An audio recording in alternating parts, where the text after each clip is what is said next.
3rd, and this is The View with Catherine Chang. Today's topic is Taiwan is not the most dangerous place on earth.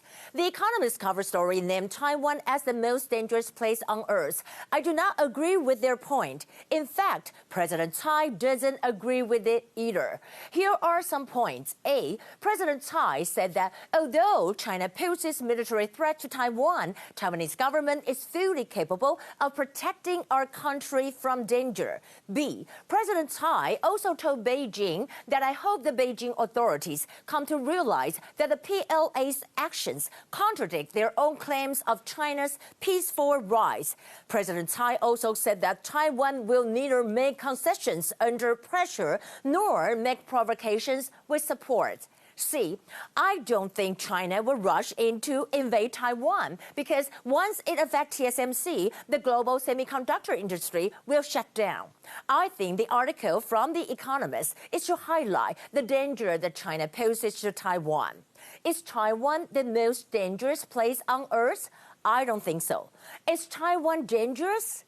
Well, I must say the most dangerous place is the safest one.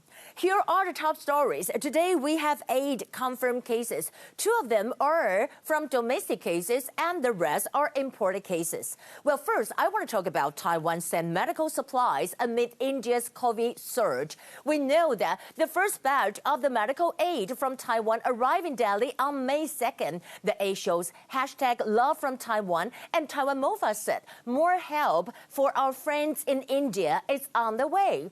Taiwan shows support for India with #StayStrongIndia. A lot of Indian netizens retweeted the post and wrote back, kind of say that, thank you, Taiwan, you're real friends, unlike China.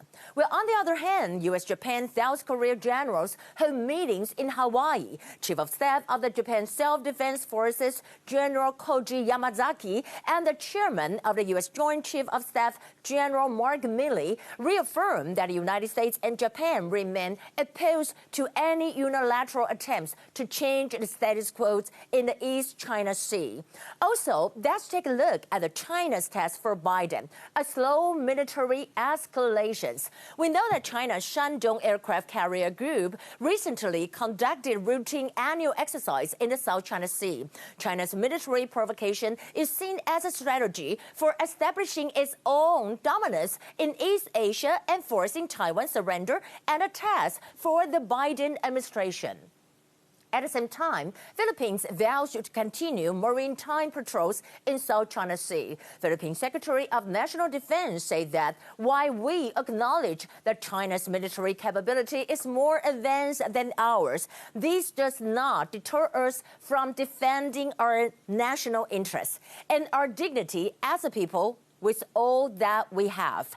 Well, besides the Australia to review lease of port to Chinese firm, we know that Australia will review the 99-year lease of the commercial and military port, Darwin Port, to a Chinese firm. The move is thought to possibly cause further inflamed tensions between Beijing and Canberra.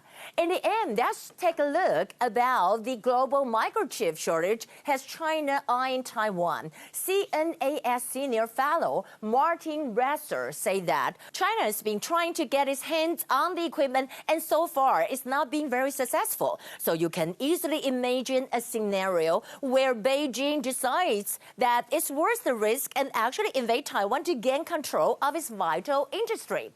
But I don't agree with that because, any war might cause damage to the semiconductor industry in Taiwan. And that is a risk too much to take. This is Catherine from Taipei, and that will be the view for The View with Catherine Chang. You have a nice night, and I'll see you again tomorrow.